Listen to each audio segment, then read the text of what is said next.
Huu ni wakati sasa wa kugusa maisha halisi, maisha ya watoto wanaoishi na kufanya kazi mtaani, watoto ambao mara nyingi wanakosa sauti lakini wana ndoto kama watoto wengine. Wakati dunia ikijiandaa kuadhimisha siku ya kimataifa ya mtoto anaishi na kufanya kazi mtaani, swali kubwa linabaki, je, tunawaandaa vipi watoto hawa kupata kesho iliyo bora? Basi hapa studio tunaye mtu ambaye amejitoa kwa hali na mali kuhakikisha watoto hawa wanapata tumaini jipya la maisha. Huyu ni mkurugenzi mtendaji wa taasisi ya Nana Care, ikiwa na maana ninakula naye na muonyesha kesho yake, Bwana Laizer Meporo Kivare. Nimelipatia jina lako sawa? Laizer Meporo Kirave. Laizer Meporo Kirave. Jina la Kimasai hili? Exactly. Jina la Kimasai sahihi kabisa. Mimi ni Masai. Karibu sana. Asante sana. Basi tunaamini kabisa hata msikilizaji ambaye anatufuatilia kwa muda huu anatamani kufahamu mengi kutoka kwako Laizer. Na kwa sababu umesema hapa ni kumaanisha kwamba nakula naye na muonyesha kesho yake, huyu mtoto ambaye anahitaji msaada mkubwa sana, na kwa namna mnavyoandaa watoto ambao wanalelewa kwenye makao hayo ya vituo vya watoto yatima na jinsi ya kuishi kwenye jamii na kujitegemea wanavyotoka kwenye makao ama vituo hivyo. Na namba studio ni 0621107107. Kwanza tuanze moja kwa moja kwa kile ambacho unachokifanya mpaka sasa, kwa namna unavyowasaidia watoto na watoto wale ambao mpaka sasa hivi wanajitambua na kujithamini na kuona kwamba tupo katika mikono salama. Karibu. Asante ndugu mtangazaji, na kama awali ulivyoitambulisha, taasisi inaitwa Nana Care, na kula naye na muonyesha kesho yake. Na ukiangalia taasisi imejengwa kwenye msingi wa leo na kesho ya mtoto. Leo maana yake ninakula naye. Ukijaribu kuangalia hayo maneno inaonyesha wakati uliopo, na sana ni vile vitu ambavyo tunakuwa tunavifanya kwa mtoto kwa sasa hivi. Lakini tumekuja kuona kwamba jamii au nafasi kubwa ya watu wamekuwa wakifanya ile leo kwa sasa hivi. Tukaja kuona kwamba kuna gap kubwa katika kumwandaa mtoto ili aweze kujitegemea kwa kesho. Ndio tukaja na hiyo kipande cha pili cha taasisi ambayo inamuonyesha kesho yake. Sana muonyesha kesho yake ni nini? Ni kwamba ni kumwandaa mtoto leo ili hata kesho usipokuwepo aweze kujitegemea yeye mwenyewe. Na taasisi yetu imekuwa ikijikita zaidi kufanya vitu mbalimbali ambavyo vinaweza vikamsaidia huyu mtoto kujiandaa. Mojawapo ni kwenye swala zima la ujuzi au elimu mbadala. Hawa watu ambao wamekuwa wakilelewa kwenye makao, tumekuwa na kampeni mbalimbali, tumekuwa na workshop mbalimbali za kuwapeleka wataalamu ambao wanaweza wakawasaidia watoto hata wakiwa kwenye makao, basi wapate elimu ya ujuzi ambao hata wakija huku mtaani wanaweza wakatumia. Lakini pia tuna miradi mbalimbali ambayo ni kwa upande wa elimu ya kilimo. Tuna moja kati ya mradi ambao unaitwa Jembe Kuza, na hii ni kampeni ambayo tunajaribu kuuzia jamii wazo au makao wazo kwamba wale watoto wanapokuwepo kwenye yale makao wasibaki tu kusubiri watu wawaletee msaada au wasubiri tu kwamba wao wawe tegemezi. Wanaweza wakaanzisha vitu mbalimbali ambavyo vinaweza vikawafungua watoto akili na wakaona kwamba hata kama tulipitia kwenye mazingira yoyote yale, lakini bado tuna uwezo wa kufanya jambo na inaweza kutusaidia kwa baadaye. Masuala ya vipaji tumekuwa tukihamasisha jamii kwamba hata makao kwamba kama mtoto anaonyesha jambo fulani tusimkataze yule mtoto kufanya lile jambo, kwa sababu kupitia vipaji ni jambo ambalo linaweza likamfikisha kwenye kesho yake zaidi. Kwa hiyo tumejaribu kuangalia engo mbalimbali, kuna elimu, kuna hivyo vipaji, kuna ujuzi, kuna tafiti ambazo pia tunazifanya, lakini ni jambo ambalo linaweza likamwandaa mtoto kesho aweze kujitegemea zaidi. Na ni watoto wa aina gani ambao mnawahudumia?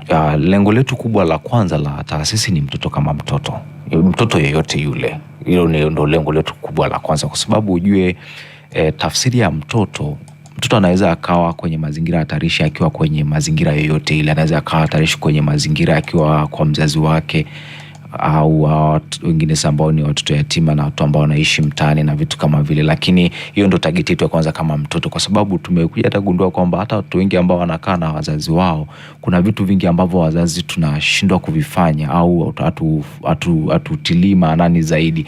Kwa hiyo lengo letu la kwanza ni mtoto kama mtoto, lakini sasa hilo ni lengo pana. Baadaye tukaja kuifanya lengo letu liwe nyembamba zaidi ili tuweze kufika ile target, na tukawa tumechagua watu ambao wapo kwenye mazingira mazingira hatarishi au wamepita kwenye mazingira hatarishi, na tukaanza na watu ambao wanalelewa kwenye makao ambayo ndio kwa sasa tunadili nao hasa. Aha. Na hawa watoto ambao mnasema nakula naye na muonesha kesho yake na mpaka sasa hivi, na najua mmejikita sana Dar es Salaam, na hawa watoto wanahitaji sana upendo, ni watoto yatima ambao wanatakiwa kuthaminiwa na kuonesha upendo na namna ya kuishi kama watoto wengine. Kwa vile ambavyo mnavyowashika mkono kumuonyesha kesho yake, mmewafikia watoto wangapi, na wale ambao mmewasaidia mpaka hivi sasa wameshafikia wangapi?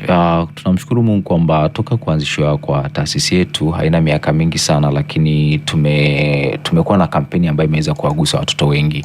Kwa hapa Dar es Salaam vipo vituo zaidi ya 40 hapa Dar es Salaam, na tumeweza kufikia karibu vituo vyote kwa hapa Dar es Salaam kupitia miradi mbalimbali ambao tumekuwa tukifanya, lakini pia tumekuwa tukiendesha workshop mbalimbali mashuleni, kwenye jamii inayotuzunguka, kwenye mikutano ya hadhara, ambao lengo letu kubwa tumekuwa tukitoa hii elimu ya kuwafikia watoto. Kwa hiyo statistically au kwa takwimu naweza tukasema kwamba ni zaidi ya watoto 2000 na tumeshawafikia kupitia miradi mbalimbali ya Nana Care, lakini pia tuna ushuhuda mbalimbali zinazoishi kwamba tushawahi kufanya miradi mbalimbali kwenye vituo. Mfano miradi ya vitu vya mikononi. Tunaenda kwa watu kwenye kituo, tunazindua mradi labda wa kutengeneza vitu vya urembo. Tunamtafuta mtaalamu, shanga, kushona, kuchora, kucha, urembo. Kwa hiyo labda tunaenda kwenye kituo fulani, then tunamtafuta mtaalamu ambaye anaweza kuwekeza nguvu zake kwenye hicho kitu. Kwa hiyo tunajaribu pia kuuza wazo kwa jamii kwamba ukiachana na vitu vya kuwapatia wale watoto, unaweza pia ukawapatia maarifa. Na kwa uzoefu wenu, watoto wanaoishi na kufanya kazi mtaani wanakutana na changamoto zipi kubwa zaidi? Changamoto yao ni kubwa, na kama ulivyouliza kwamba kwanza ile tu mpaka kitendo cha yeye kufika kwenye hayo makao, unaweza ukajua kwamba mchakato wake ulikuwa ni vipi, kwamba changamoto ni kubwa zaidi. Lakini sasa labda nizungumzie kwenye changamoto baada ya kufika kwenye makao. Jambo la kwanza ni naweza nikaweka kwenye upande wa mentality, sijui niweke, lakini ufahamu wao, yani changamoto ya kifahamu, kwamba unakuta mtu amepitia kwenye mazingira fulani kiasi kwamba ufahamu wake ushaingiliwa kwa namna moja au nyingine. Kwa hiyo unakuta hata yule mtoto jinsi anavyotafakari, jinsi anavyowaza, jinsi anavyojenga hoja, tayari unakuta ufahamu wake kuna namna fulani ambao unatakiwa ujenge uwezo upya. Lakini pia wanakuwa wanapitia changamoto za kisaikolojia, wamepitia trauma mbalimbali. Kila mtoto kuna historia yake ambayo imemfanya mpaka akaenda kwenye vituo mona. Kwa hiyo kuna hiyo changamoto ya kisaikolojia, lakini pia tumekuja kugundua kwamba wakishafika kituoni, kwa sababu labda hiyo mazingira, unaweza hata kukuta labda darasani uwezo wao wanashindwa kufanya vizuri kwa sababu ya ile mazingira. Unajua elimu inaendana na mazingira. Kwa hiyo unawapeleka labda shule, lakini namna ambavyo wanaweza kutafsiri ile elimu kwa urahisi au kuipokea kwa urahisi inaweza ikawa ni ngumu kidogo. Lakini kwa hiyo umeona sasa kwamba kupitia hizo changamoto mbalimbali zinajitokeza, kuna haja pia hata kwa wale watu ambao wanawalea watoto. Kama mtoto alikuwa anatumia siku moja labda kuelewa 2+2, na kwa sababu labda changamoto aliyopitia kwenye mazingira inaweza ikachukua nguvu zaidi au siku zaidi ya yeye kuelewa ile 2+2. Kwa hiyo kuna changamoto ya kielimu, kuna changamoto ya kisaikolojia, lakini pia muda mwingine wanakosa ule mtandao wa kindugu. Ujue mtu unakaa, kuna mtu anaanza kutoka shule narudi nyumbani, nakutana na familia. Unaweza kukaa na mtoto kituoni akakwambia hivi, kwani mimi mama yangu mzazi ikogo wapi? Kwani kwetu ni wapi? Mbona hapa tupo wengi, lakini marafiki zangu shule yani hivyo. Kwa hiyo unakuta pia wanakutana na hiyo changamoto ya kukosa mtandao. So tuna wajibu kubwa sana kama jamii pia kuwatengeneza ule upendo wa familia. Na kwa sababu umesema ni changamoto ambazo mnakutana nazo, ikiwemo ni hiyo ya mtoto kuweka ule uzito kwenye kichwa chake, akiamini kwamba mimi kwa hapa nilipo ni kama ameshakata tamaa. Na kwa wewe, kwa namna ambavyo unawasaidia hawa watoto, kwanza kabisa baada ya kukutana na mtoto mwenye changamoto kama hiyo amekata tamaa, sababu kuna wakati mwingine anaona hata hayo mafundisho ama elimu kwangu haina maana kwa sababu sina yoyote, hakuna kunishika mkono. Huwa mnatumia nafasi ipi kuwatoa kule walipo, yani kuwa shape kurudi sasa katika jamii ili washiriki na wachangamane pamoja? Changamoto inayoanzia kwenye ufahamu, namna ya kuitatua ni kudili na ufahamu wenyewe. Kwa hiyo mara nyingi tumekuwa na semina au maongezi ya moja kwa moja na yule mtoto, kwa maana labda counseling. Unakaa na mtoto kwa sababu kuna wataalamu, mimi pia ni mwalimu kitaalamu, lakini pia ni mbobevu kwenye masuala ya malezi mbadala. Kwa hiyo jambo la kwanza ni unakaa chini na yule mtoto, unaanza kujenga ufahamu wake upya, kwa maana kwamba kumjengea ujasiri upya. Kama alipoteza huo ujasiri, kuna namna ambayo unazungumza na yule mtoto, anaona kwamba kuna tumaini jipya ambalo anaweza akalipata. Lakini pia kuna njia bunifu, unaanza kumuinvolve au kumuingiza mtoto kwenye vitu ambavyo vitaanza kuchochea ile hali yake ya ndani. Unaona, kwa mfano unakuta mtoto labda amejikatia tamaa, hawezi tena kusoma, akienda shule haelewi.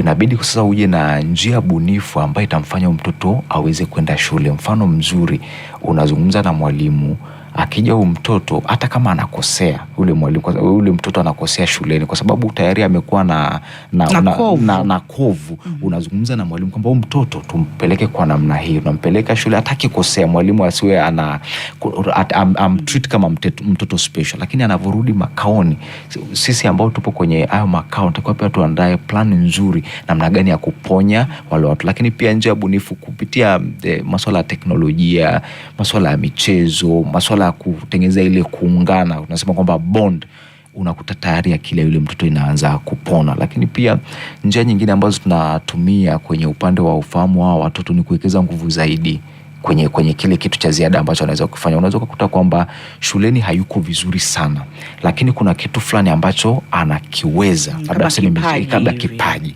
Kwa sasa badala ya wewe kukataza kwenye kile kipaji, unatafuta namna ya kuendana na kipaji chake, huku unaenda inaenda elimu na kipaji, kwa maana kwamba unakuwa unaviendesha vile vitu viwili kwa wakati mmoja. Unatafuta ile passion ya yule mtoto kwanza, unakuja gundua passion yake mtoto yupo kwenye kuchora. Kama passion yake ipo kwenye kuchora, basi natakiwa nimrudishe shule kupitia ile passion ya yeye kuchora. Na kati ya hawa watoto ambao mnawasaidia, kuna ambao tayari wameshajimudu, wameinuka na sasa hivi ni wanatoa mchango mkubwa kwa jamii, yani akikumbuka kwamba nilisaidiwa, na kuna mwingine ambaye anahitaji kusaidiwa, yani kanufaika na kile ambacho mnamsaidia. Kwa mfano kama ulivyosema, mnawaingiza katika ubunifu, kutengeneza labda bangili, reni. Sasa kati ya hawa ambao wameshapata hii elimu na wakajiweza mpaka sasa hivi, mnajivunia nao kwamba anajitegemea? Au kwa kifupi tunaweza kusema hadithi yoyote ya mafanikio hadithi iliyo hai watoto ambao umewalea? Ni kweli tuna watoto kama 4 kwa sasa ambao wanafanya kazi za mikono. Mwanzoni tulikuja gundua kwamba kuna baadhi ya mabinti wengi walikuwa wanataka elimu ya uokaji, na tukawaleta wataalamu na baadaye tukawapeleka kwenye shule za uokaji, na wale kwa sasa wapo Bunju na wanaendesha biashara zao za kuoka mikate, keki na mambo kadhalika kama hayo. Lakini pia yupo mtoto ambaye ni binti sasa hivi ameshatoka makaoni na anasimamia biashara yake ya urembo, na duka lake lipo pale Makumbusho, anafanya kazi kwa uzuri kabisa. Lakini pia tunaendelea kwenye vile vitu, kwa sababu pia kuna mchakato wa mtoto kuwepo kitu na kutoka kuja huku nje, ambao ule mchakato pia unaweza kuwa ni mrefu kidogo. Lakini kuna hawa watoto ambao wameweza kunufaika moja kwa moja na wameweza kujitegemea kiasi kwamba kwa hapa Dar es Salaam unaweza kujikuta kwamba anajilipia kodi, japo anahitaji bado ile mentorship au usimamizi mdogo mdogo, lakini unaanza kumsimamia akiwa mbali. Unaona kabisa kwamba huyu ashaanza kujimudu na anaweza kujisimamia yeye mwenyewe. Haya msikilizaji, ni 2:14, 2 kamili ni habari za michezo. Tunazungumza hapa na Laizer Mepero Kirave, mkurugenzi mtendaji wa taasisi ya Nanana Care, ikiwa na maana ya nakula naye na muonesha kesho yake. Na haya yote tunaangazia kwa sababu Jumapili ndio wiki dunia ikitarajia kuadhimisha siku ya kimataifa ya mtoto anaishi na kufanya kazi mtaani. Laizer, kila mtu anasukumwa na kitu. Tuambie wewe, nini kilikusukuma kutaka kufanya kazi kwa ajili ya kuwasaidia watoto, nawe ni miongoni mwa wahi kupita. Wale wengi tunaona mtu anakuja na hadithi yake, labda naye alitokea huko mtaani au ametokea kwenye makao. Vipi wewe, nini kilikusukuma? Ni somo la kwanza mtu pia kuniuliza hili swali kwamba Laizer, wewe ni mtoto yatima au una wazazi? Binafsi mimi sio mtoto yatima, nina wazazi wangu wote wawili, na baba na mama, na nimebahatika kuwa na bibi zangu mpaka leo. Kwa hiyo ukoo wangu bado ni mrefu sana. Na hapo awali umeniambia kwamba mimi ni Masai. Sasa kwenye jamii yangu ya Kimasai, wakati wa ukuaji wangu, kuna vitu vingi ambavyo kwa naviona, na moja kati ya kitu ambacho kwenye jamii ya Kimasai inaweza ikawa siri kubwa ni kwamba kule hatunaga mtoto yatima. Hata kama mtoto akifiwa na mzazi wake, tunaamini kwamba ile jamii ya Kimasai kutakuwepo na mtu yoyote yule ambaye ana uwezo wa kukaa na yule mtoto kama ndugu yake, kama mwanae wa kumzaa. Kwa hiyo ile perspective au ule mtazamo wa Kimasai ilikuwa imeniingia ndani zaidi. Lakini pia hata hii passion inaweza ikawa imetokana na wazazi wangu. Bibi yangu mzaa mama ni mmoja kati ya watu ambao alikuwa anafanya kazi kubwa sana ya kuwalea watu ambao sio wa kwake wala hata na ndugu nao, baba yangu mzazi. Kwa hiyo inaweza ikawa imejengwa kwenye huo msingi. Lakini kitaaluma pia mimi ni mwalimu. Wakati wa mafunzo yangu ya vitendo kwa maana ya field mkoani Ruvuma huko, nilienda kwenye shule moja, na naamini kwamba hichi kitu ndio kilijengwa sana kule. Nikaona kwamba kuna watoto wengi ambao wanapoteza ile ndoto yao. Unaweza kukuta kwamba kisa daftari la 500 tu yule mtoto anapoteza, yani unakwambia mwalimu, mimi nimeshindwa kuja shule, nimeishia mtaani mwaka wa 4. Sababu ukitraces baadaye unakuta kwamba ilikuwa amekosa kiatu tu.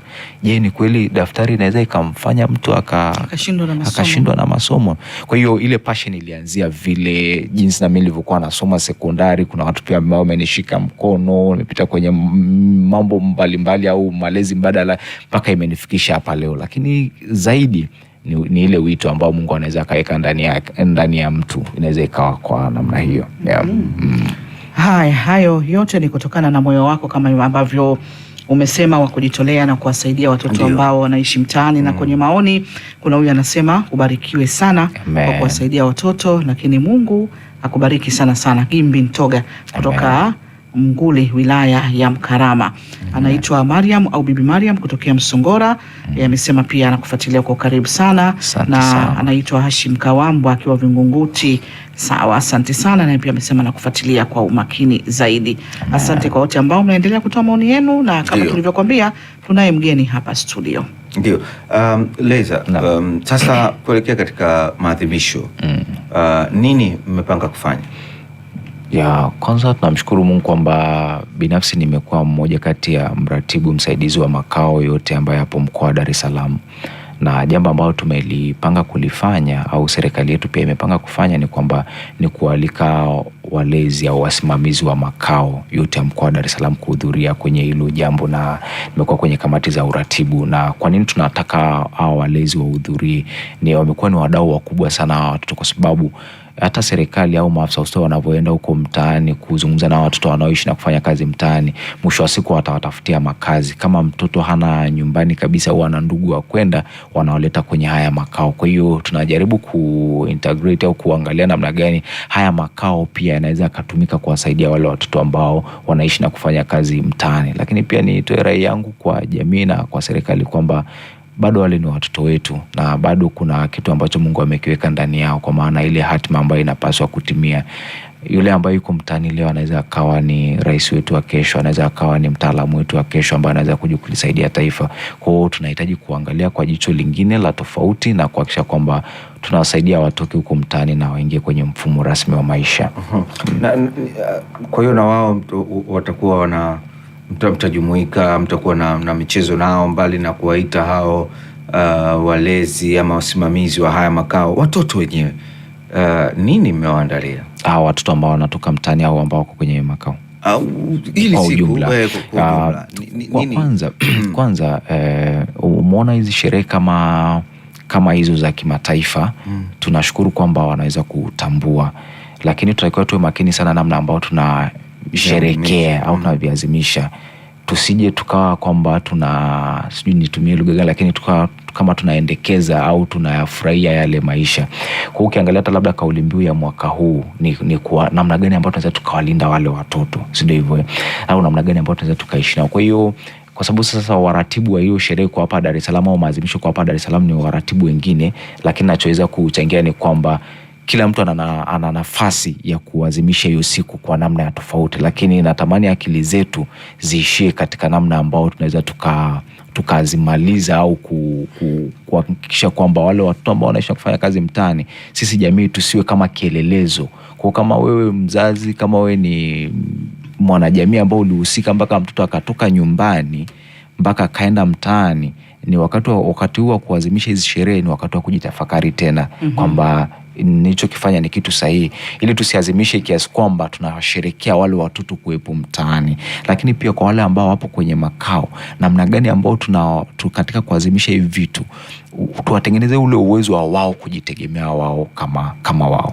Kuna watoto yatima ambao wanalelewa kwenye vituo na kuna wale ambao hawapo kwenye vituo, tunawaona tu mtaani na kila mmoja anajiuliza wazazi wao wako wapi? Kuna wengine wanao wazazi na wanatembea mtaani kwa ajili ya kutaka msaada wa kuendesha familia zao.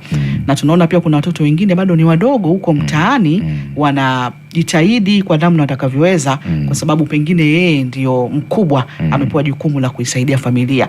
Na tunaposema mkubwa, sio pengine ana miaka 40 mingapi, pengine wa miaka 10, ila ana jukumu la kuisaidia familia yake. Na wazazi ana ndugu, kwa sababu tu ameona hali sio nzuri akajiingiza mtaani. Wewe kile ambacho unachokifanya labda ni kwenda moja kwa moja kwenye vituo na kuwasaidia hawa watoto, ama hata hawa ambao wapo mtaani wana wazazi lakini hawana maisha na yeye ndo anategemewa, huwa hawa wanawafikia kwa ajili ya kuwasaidia? Taasisi yetu kama nilivyosema awali kwamba inamlenga tu mtoto kama mtoto, hata mtoto wako kwenye familia yako. That's why kuna muda tunaenda hadi kwenye mashule ambao tunaamini kwamba pia kuna watoto ambao wana wazazi wao. Lakini ni kweli unakuta kwamba kuna namna fulani hivi familia au jamii imeendelea kuwa chanzo cha watoto pia kwenda mtaani, na namna ambayo tunafanya zaidi ni kwamba tunaamini zaidi kwamba sehemu bora ya mtoto kulelewa ni kwenye familia. Hiyo ndio moja kati ya kitu ambacho tunakiamini. Kwa hiyo ukiachana na watu ambao tunawafikia ambao wapo kwenye makao, tumekuwa tukiwafikia watu pia ambao wako nje, japo mfumo wao kuwafikia ni mgumu kidogo. Namna gani unamfikia mtoto ambaye unajua hayupo sehemu rasmi, ukimtafuta utampata wapi? Kuna mwaka tulikuwa tunafanya namna ya kuwatoa wale watoto ambao wapo barabarani, angalau na kuwaunganisha na familia zao. Na tunaishukuru serikali yetu pia, manispaa ya Ilala, kuna kipindi tulikuwa tunafanya nao kazi kwamba wale watoto ukikaa nao chini wanakuambia ukweli, na anakuambia ukweli, mimi natokea sehemu fulani na wazazi wangu na ndugu zangu wako sehemu fulani. Baada ya kukaa kwa muda mfupi, unaweza kuja kugundua tu kwamba ilikuwa ni changamoto ndogo tu, kwamba nyumbani inahitajika labda mtaji wa kiasi kadhaa, kiroba cha unga, mafuta, mama aanze kuuza mandazi. Yani mkishaponya tu ile familia, ufahamu ile familia, yule mtoto anarudi nyumbani kwao. Kwa tumekuwa tukifanya hivyo kwa uchache, namna gani ambao tunaweza tukawarudisha watoto, na tukiamini kwamba sehemu bora yule mtoto kuishi ni kwenye familia yake na sio mtaani, na muda mwingine hata sio makao. Amesema kutoka Mara, wanasema anaiomba taasisi yako ya kuwasaidia watoto mtaani. Pia anaomba sana mwafikie huko Mara. Lakini amesema kwa mtazamo wake sio tu watoto yatima. Amesema pia kuna wazazi ambao labda mnaweza mkaenda mkawasaidia kuwapa elimu ili kuwapeleka watoto shule. Sawa? Sahihi kabisa. Anasema kuna watoto wanaishi wanarandaranda mtaani na wana wazazi na hawasomi. Pia anaomba kama pia mjikite kidogo kutoa elimu kwa wazazi, kuona umuhimu wa elimu badala ya watoto kufanya kazi ngumu na kutokwenda kusoma. Anaitwa Baraka. Hayo ni maoni yake. Anasema asante sana kwa imani yako njema, ubarikiwe sana.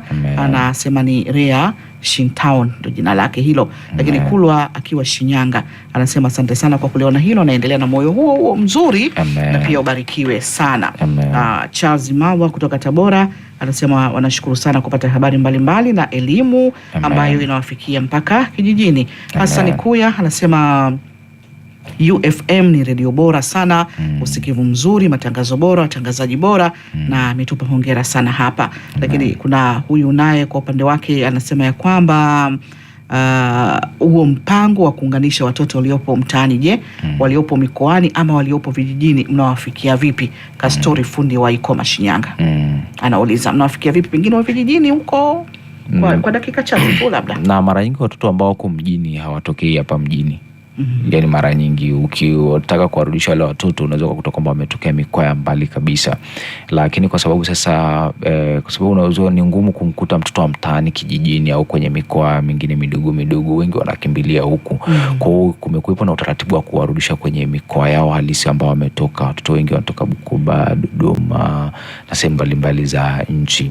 Ni labda tu kwa msikilizaji anayesikiza ni kwamba ili tatizo ni kubwa sana, na Nana na Kea inaweza isitoshe peke yake kuwafikia watoto wote ambao wapo nchini, lakini sisi rai yetu kwamba kwa ngazi ya familia, kwa ngazi ya jamii, tuna jukumu kubwa sana la kuzuia ili ongezeko la watoto ambao wanakuwa watoto wa mtaani. Haya, huyu kutoka Busanga Rorya anasema analia mtoto wa mwaka 1.5, mamake alimtoroka akamdanganya na kwenda kwao msibani, lakini leo ana miezi 6 hajawahi kumuona. Lakini haoni shida kumlea mtoto wake vizuri. Anasema pia anaomba mtoe elimu kwa wanawake wenye kukimbia familia zao. Amesema ni jambo zuri sana kuwawezesha watoto mtaani ili na wao waweze kujitegemea katika maisha yao. Anaitwa Benjamin Petro kutokea Nyandekwa, Igunga, Tabora. Asante sana. Anasema anashukuru sana UFM kwa matangazo. Shukran. Anaitwa Masesa Baina kutoka Choma, Igunga. Amesema ongereni sana kwa kile ambacho mnakifanya. Na huyu anasema Mungu akuweke na kesho. Anasema amri kiyama uvikwe taji na Mwenyezi Mungu. Anaitwa Shani kwa kile ambacho mnakifanya. Anasema UFM ni kituo bora cha matangazo, wanapata taarifa mbalimbali. Asante sana. Shumari ukiwa Kigoma anasema la kwamba alikuwa amechangia kwenye kabila la Wazanaki. Basi sisi tukushukuru sana. Asante sana. Na kila la heri kuelekea siku hii, na uendelee hivyo kuwashika hawa watoto mkono. Karibu tena. Asante sana. Msikilizaji, ni saa 2 kasoro dakika 2. Saa 2 kamili ni habari za michezo. Tumezungumza hapa na Laizer Meporo Kirave, ni mkurugenzi mtendaji wa taasisi ya Nana na Kea, ikiwa na maana ya nakula naye na muonesha kesho yake. Na tumezungumza naye kwa sababu Jumapili dunia inatarajia kuadhimisha siku ya kimataifa ya mtoto anayeishi na kufanya kazi mtaani. Kwa hivyo tumezungumza mengi kwa namna ambavyo wanawaandaa watoto wanaolelewa kwenye makao hayo, yani vituo vya watoto yatima, jinsi ya kuishi kwenye jamii na kujitegemea wanavyotoka kwenye makao au vituo hivyo.